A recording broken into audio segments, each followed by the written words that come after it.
as lead pastor here, before I hand it over to these amazing guys that are going to lead us through some stuff with Revelation, I just want to give you a bit of a background as to why are we sitting on stools in a panel, because we're about to start a new series, and it's going to be on the book of Revelation. If you haven't caught that, that's happening. I know a lot of you have been preparing for that in different ways, and so we are going to over term 2, just dig deep into that.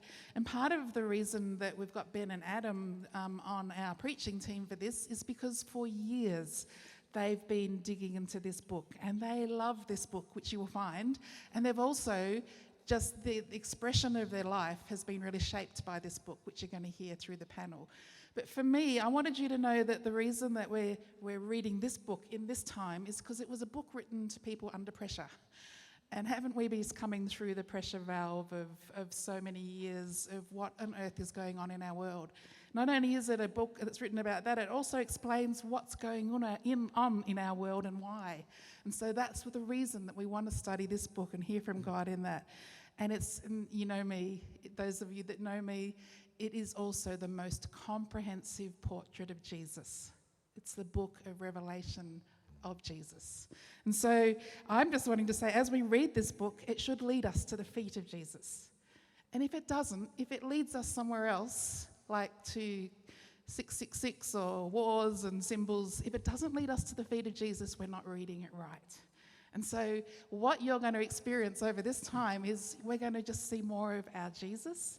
We're going to have some really good tools given to us by these guys, how to interpret, how to look into context of why that book was written that way.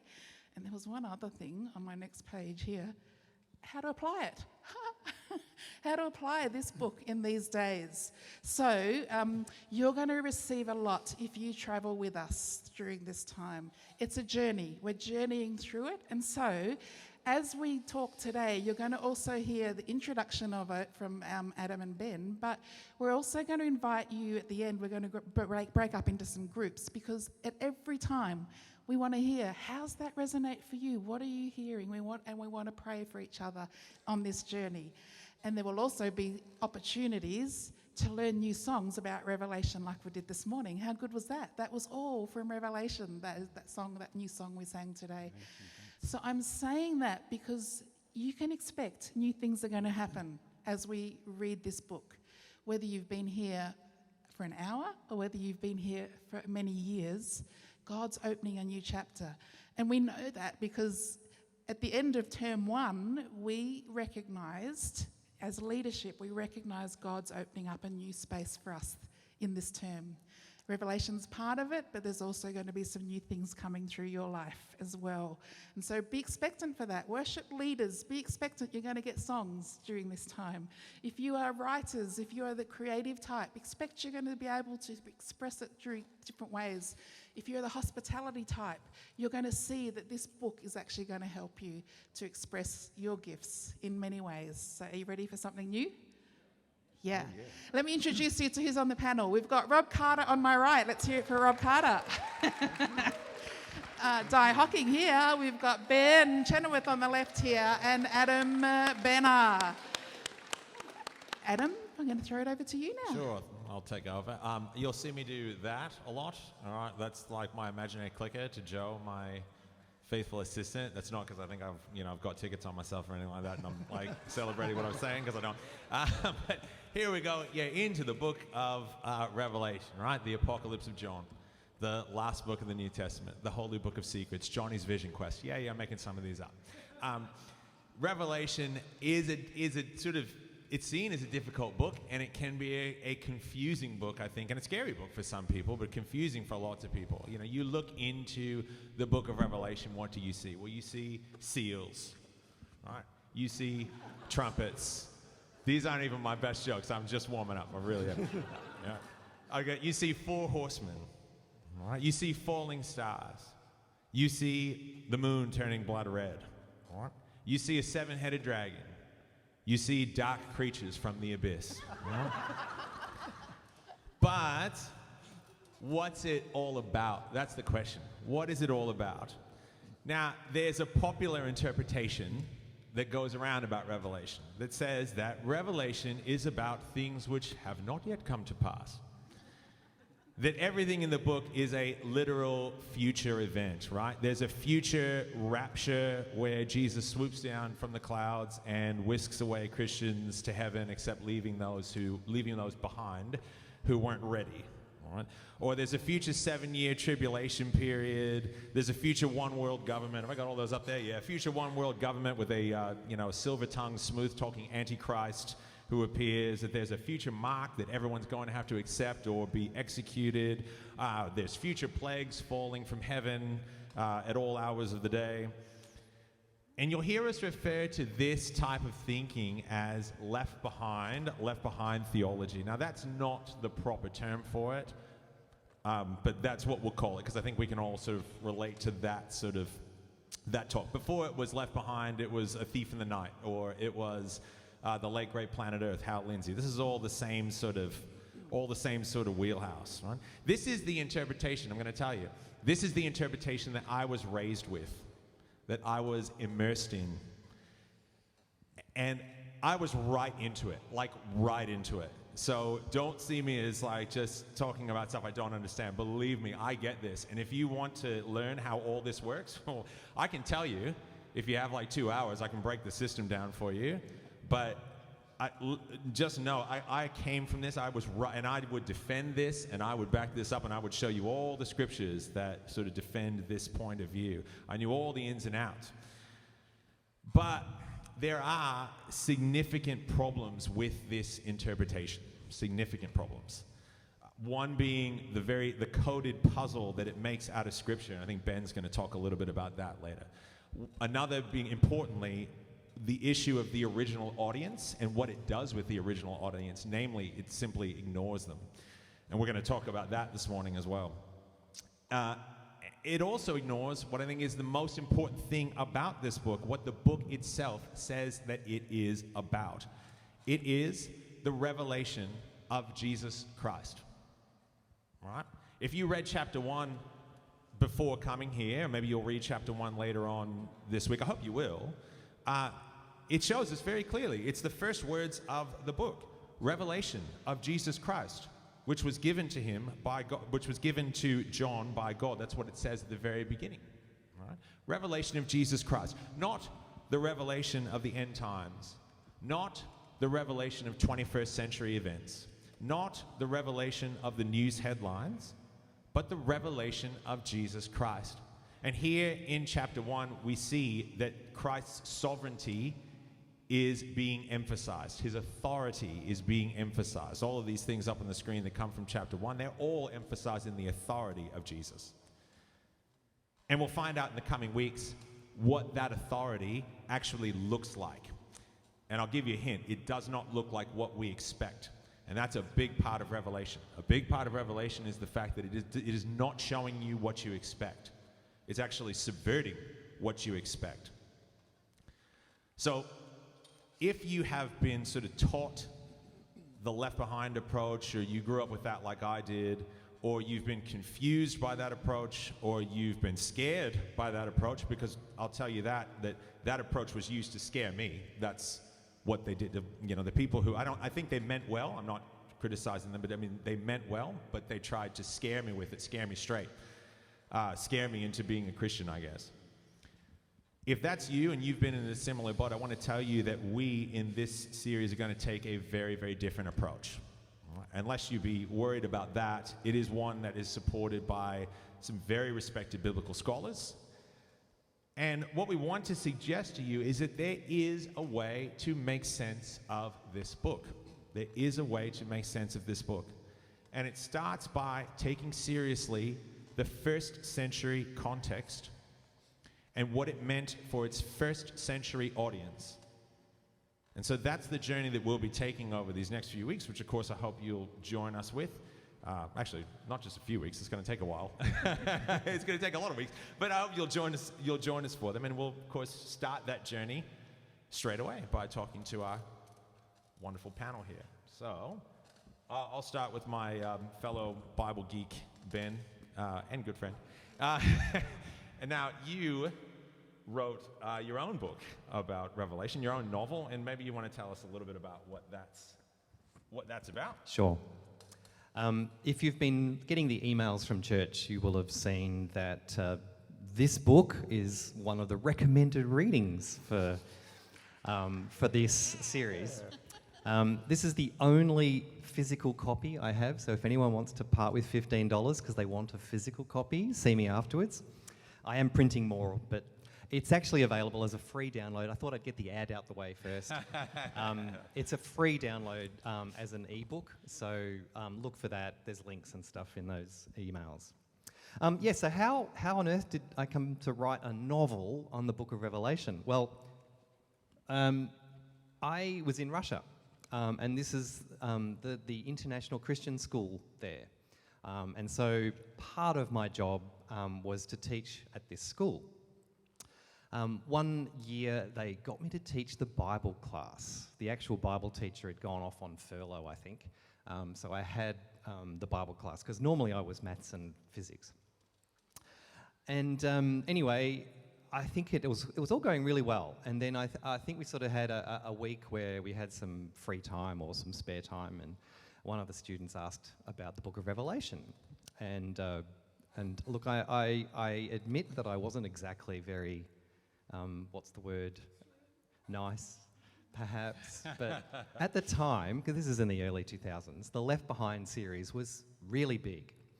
And I just basically said, and I'm pretty sure my words were that I thought that the Left Behind series was a travesty of biblical interpretation.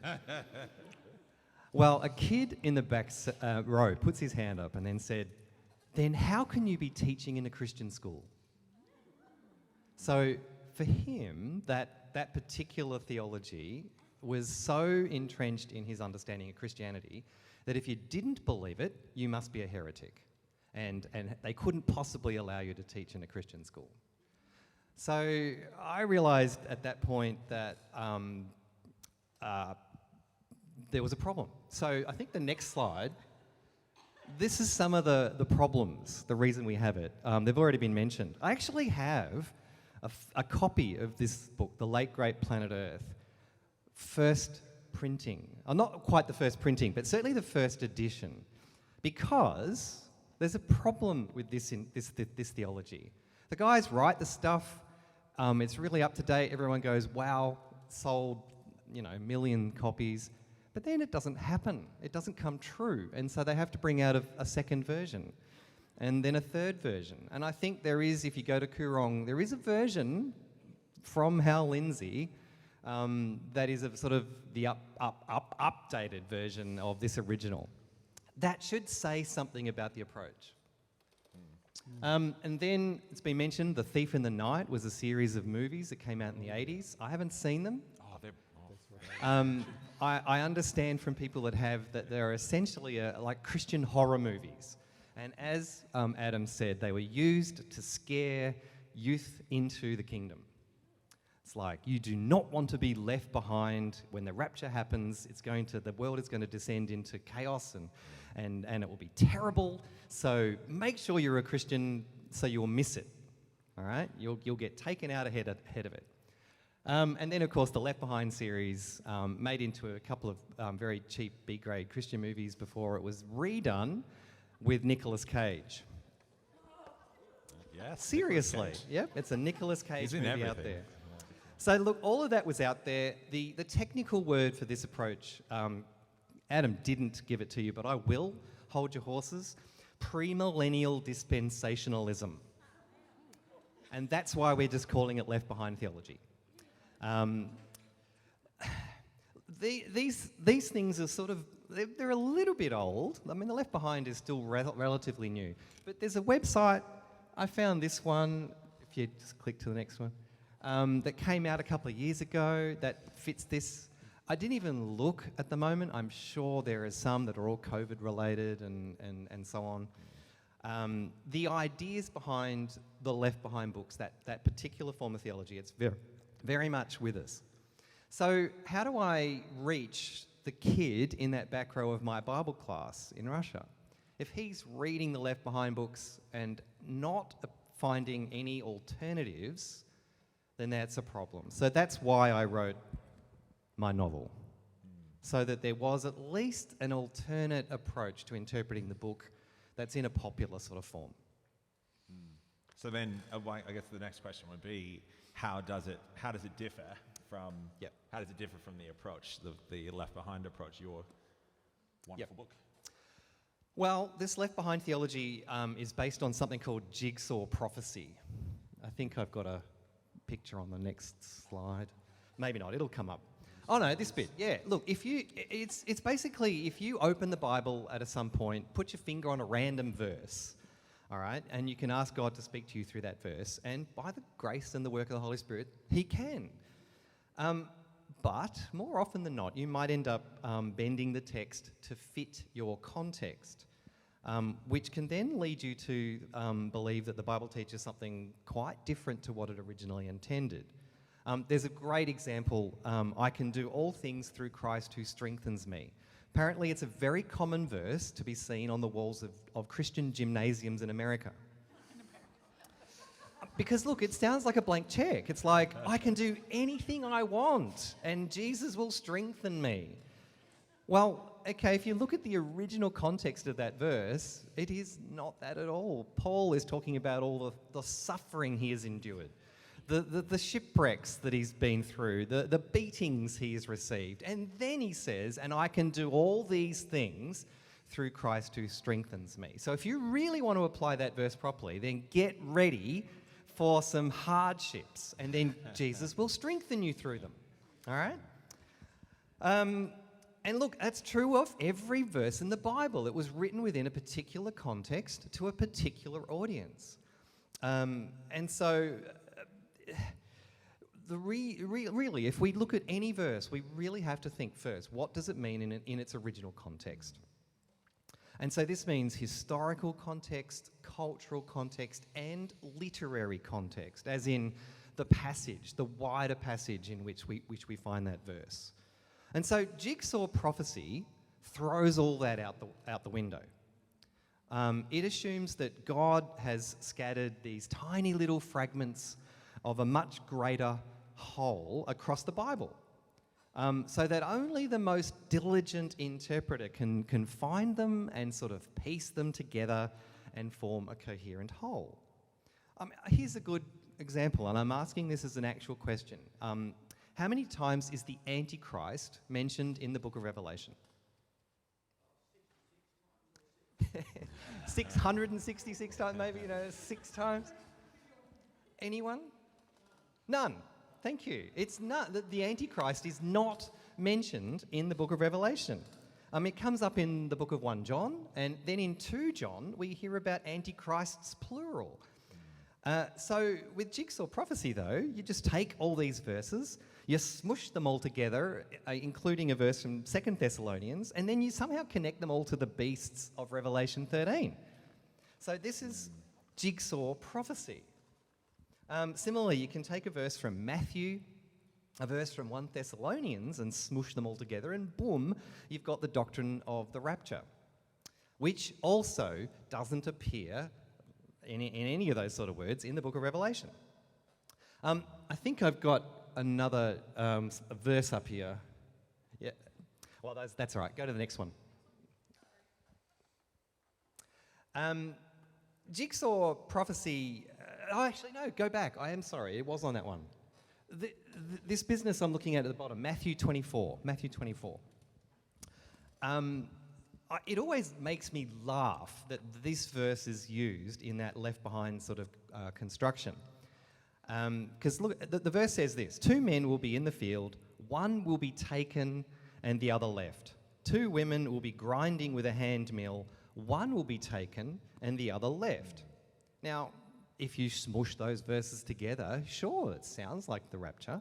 But if you look at those verses in context, it's quite clear those people are being taken in judgment. So if you're actually reading Matthew 24 the way it was intended, you really want to be left behind because it means you've survived. So look, the reason it fails, I think, is on the next slide. Thanks, Joe. the people that use this method, they end up constructing an image that they want to construct.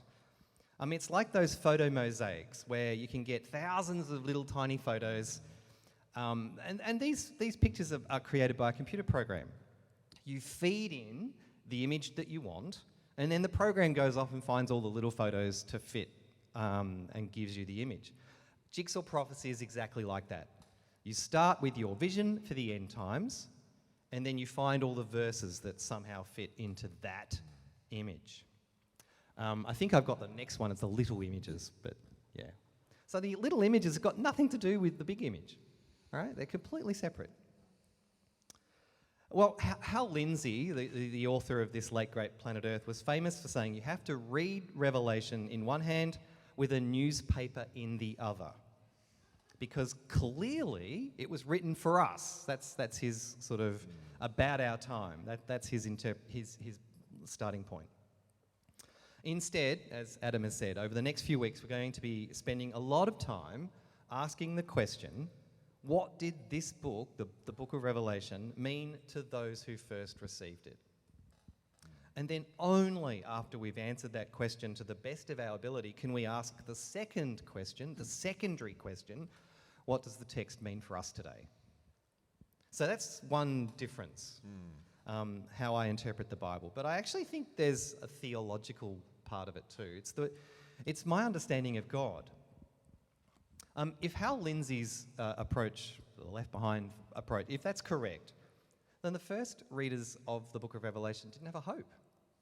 They would not have had any idea about what was being talked about if you had to have the modern cultural context in order to understand it.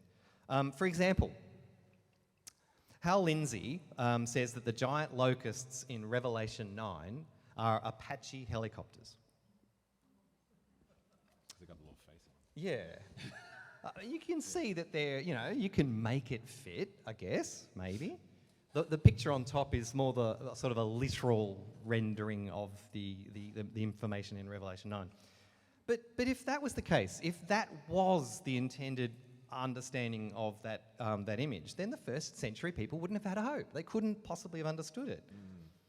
And so the vision of God, if that is correct, then God is being extremely mean to those first century people. And in fact, every other person up until middle of the 20th century, giving people a book that they have no possible way of understanding, if that approach was correct.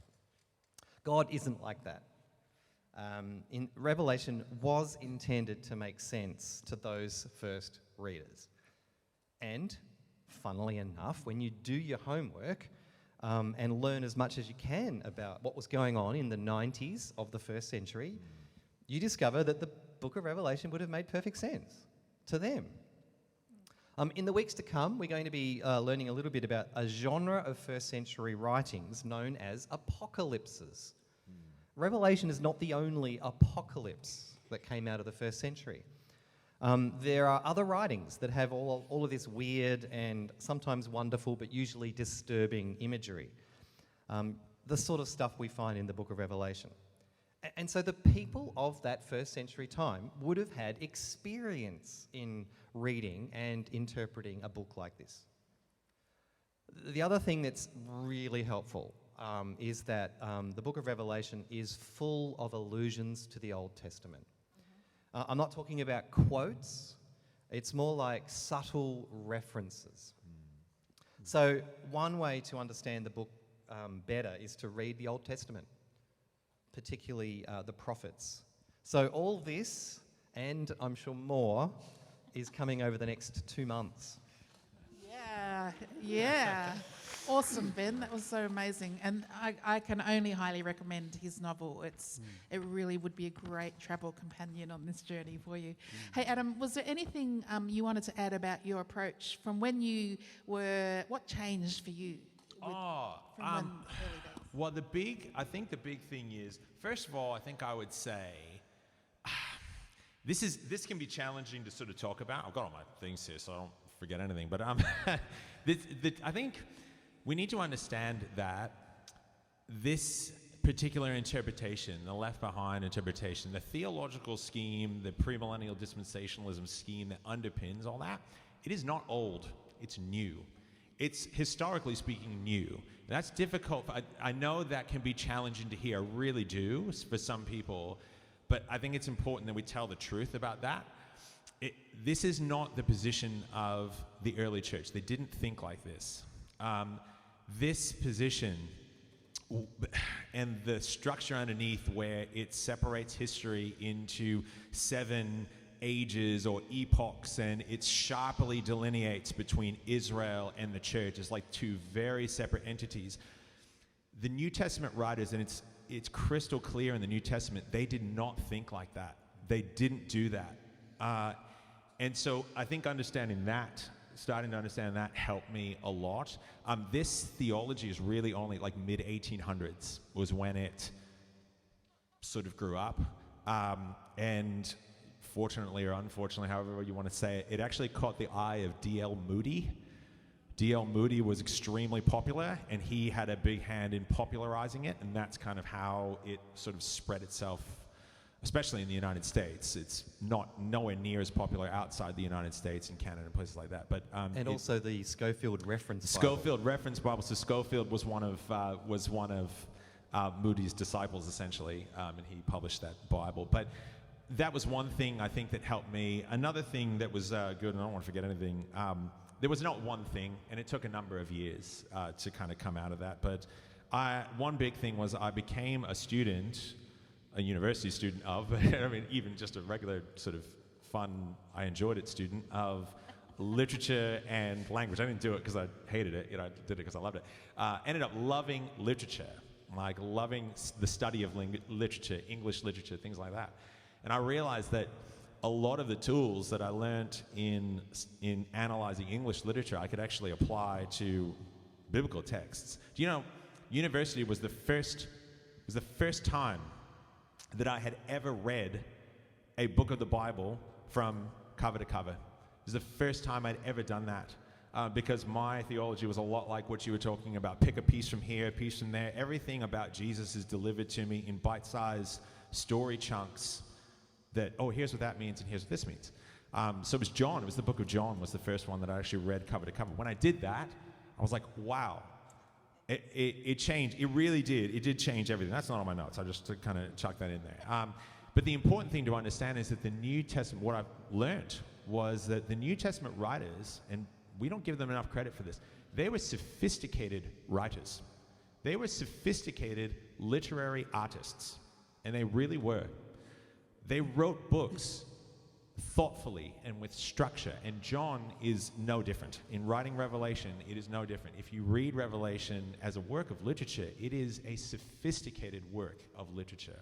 All right, John, as Ben mentioned, he's using a genre that already existed. Revelation is not unique in its genre. I think I have a slide about that somewhere, but oh, there we go. You're right on top of it. I mean, the apocalyptic genre that he's using was well known. It was popular in the centuries leading up to Christ, and in the first century especially popular. And they all work like there's always a speaker who is guided on a heavenly journey or a visionary journey to show that speaker the heavenly or spiritual realities behind events on earth. And they are always, and I want to stress this, they are always current events for the readers of the book. So the events that they're unveiling, and that's what apocalypse means, by the way. Apocalypse doesn't mean boom, destruction, the end of the world. That's not what apocalypse means. Apocalypse is a Greek word. It means to reveal or to unveil something. I'd remember this because he'll ask you this next week. What does it mean, everyone? Yeah. To reveal. Reveal or unveil. To reveal or unveil. Yeah. So an apocalypse, the idea of an apocalypse is it unveils or reveals the spiritual realities behind earthly events. And like I said, always current events for the actual readers of the books, the original audience. Now, most of these books, I'll tell you the truth, most of these books are awful. They really are terrible. The Book of Enoch has been called like one of the 5 worst books ever written. To be fair, that quote was said before the Twilight series came out, so I'll give it, but yeah, the truth is they're terrible. Most of the time they're done as a there's a speaker who is like a biblical figure like Enoch or Abraham or something, and it like as though they prophesied it beforehand. The important thing now is that John is not like that. Revelation is not like that. It's not unique in its genre, but it is unique in its artistry. John is an artist, and he writes a book with structure, and he writes a book with purpose, and he writes a book with recurring themes. And when we understand that, when I understood that, it changed the way that I looked at the book. You know, there's a lot of, I guess the people that I grew up with and the left behind sort of that set who really hold to that theology will often say to me, well, we take the Bible seriously. That's why we read it that way. But if we take the Bible and we don't read them as books and we just pull bits out of them and then reconstruct them as something else, is that really taking the Bible seriously? Personally, I don't think so. How good is that? Are you strapping in? Can you feel the foundations being put there? Thank you. That was amazing. Well done. And I just feel like we are going to be receiving a lot, but we're also going to be, that made me think differently. Are you already feeling that? Like, I'm going to have to go home and look at that. Don't go home and Google. Go home and look at some of the things that these guys are suggesting us to read, right? Because it might be that our mindset's going to change over. So you had a question for Rob, I think, did you? Yeah. Just what is it that you're sort of excited about on this particular journey? I love this. I thought the question they should have been asking is, Rob, what are you doing on this panel? I will answer your question. I will answer your question why I'm enthusiastic about this. Hey, I've been a follower of Jesus for near on 60 years. And I just had this thing going on from a long time ago of thinking there's something not right here, because I was so affected and impacted by, and I'd get bits of the whole premillennial stuff. That's the premillennial view, and it just sort of creeps in there. And I kind of, no, this isn't right. And as a young curate, that is, you're an assistant minister in the Anglican Church, and as a young curate, I took a bunch of young people from Terrelgan to Warrigal to come and take in a movie, Like a Thief in the Night. And I sat there and I thought, oh Lord, what have I done? Why are we here? Because it really was a matter of you watch the movie and come to Jesus now or you'll be left out. Now, I think you guys have said something about the grace of God just knows no bounds, and people come to know him and love him through all manner of ways, and even when there's obstructions in the way. I would just have thought that as an awful obstruction, to put in the way, because you don't want to scare people into the kingdom of God. We want to say, hey, there's an invitation from a loving, loving Father. And I went home on the bus that night thinking, oh, this is not right. It just did not sit right with me, even if I hadn't formed enough in my own head what all the right answers were, but I just knew that was wrong. And so, I think at this time we find ourselves in, and particularly with the turmoil of our world, international politics in our own land, stuff that's been heaving and pushing all over the place, the whole COVID thing, and people are quick to suddenly say, this is it, he's coming. And I will be the first to say, brothers and sisters, I want to live every day in the hope of his return, and that it could be any moment now. But Jesus also said, no one knows the hour or the day. So anything that starts to tell me, this is it, I think, no, I don't think so. And for all who know and love him, we will just know, because it will be obvious from one end of the earth to the other. So I'm excited, full of enthusiasm, and I want to add, I feel blessed at this time, not to just stroke these guys, but I am stroking them, aren't they? How privileged are we to have a couple of Bible geeks like these two?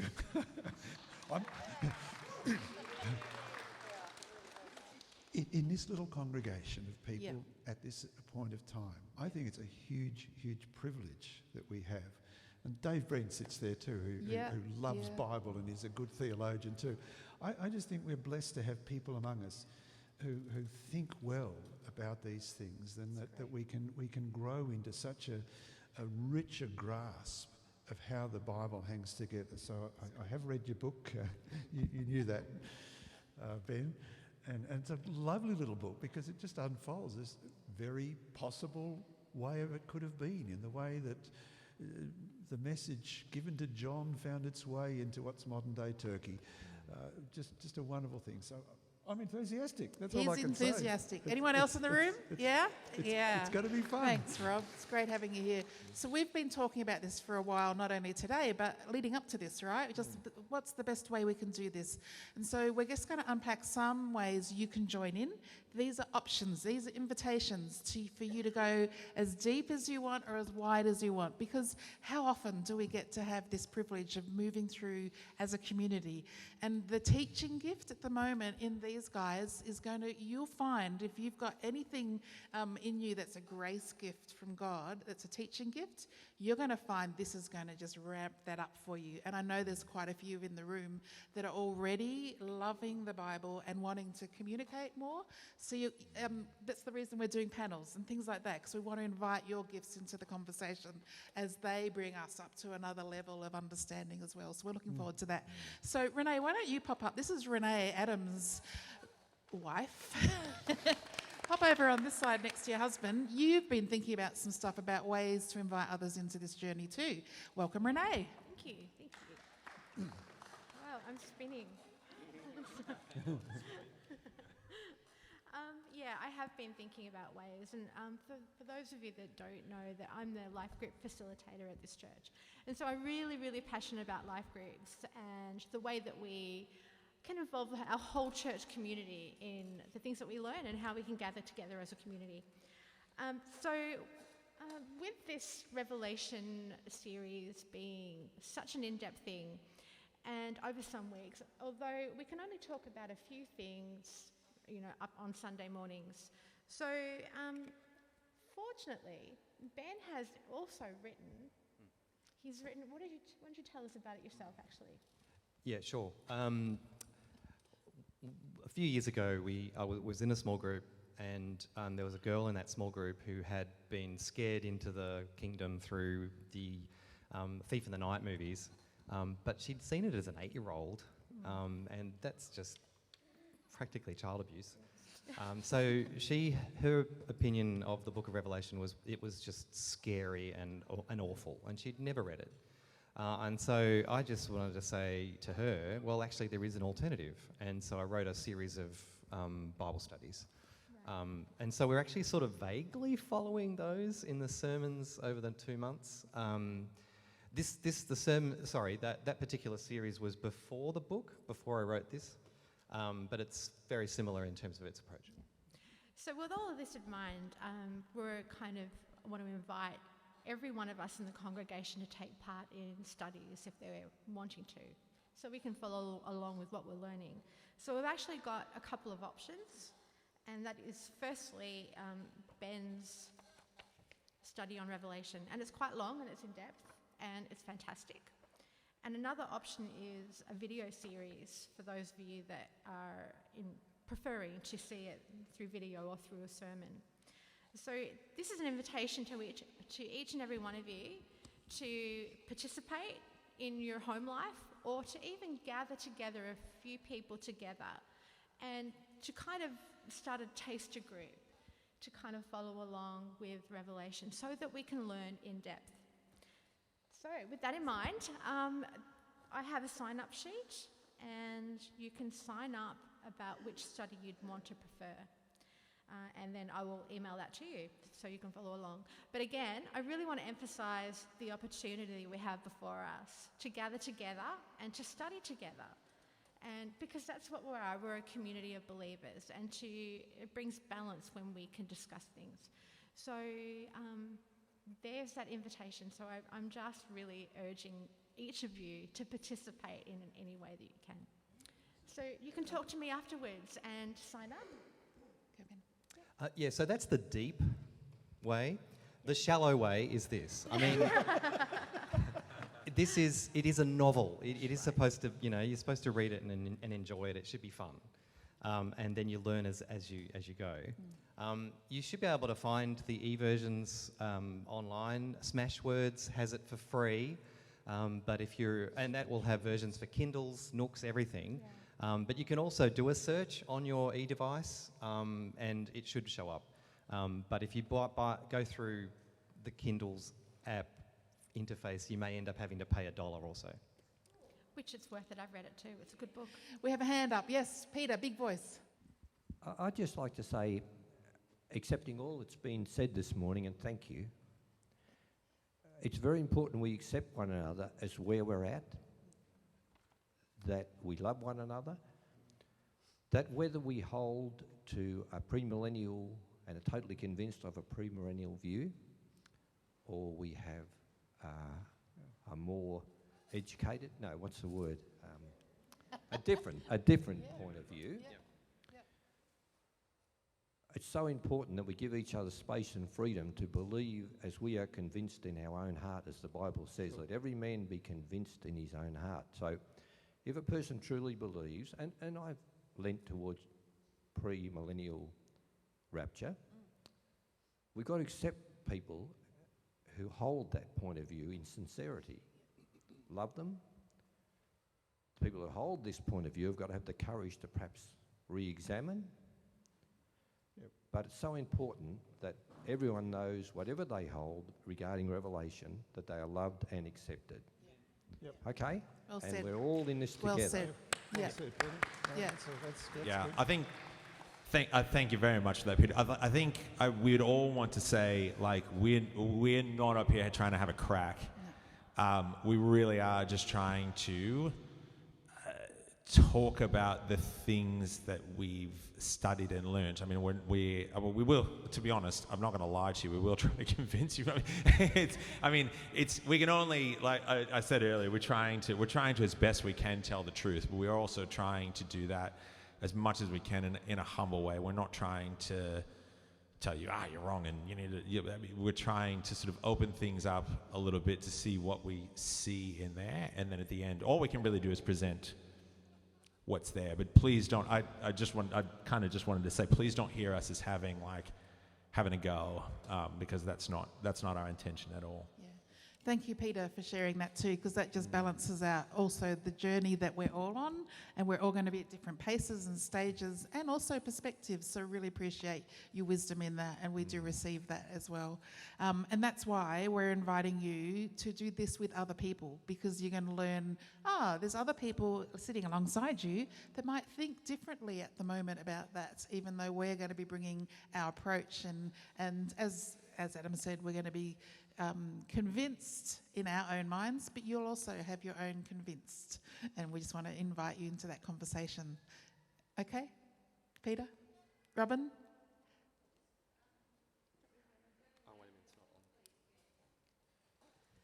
The name of the book. The name of the book? Up on screen. Yeah. The Ephesus Scroll. So this is exactly what's happening now. We are ready to have a chat about it. And so what we're going to do now is just for the next 5-10 minutes, I'm going to ask you to turn into groups of 4, just so you can move your chairs around, find some people maybe that might have a different perspective that's not in your household.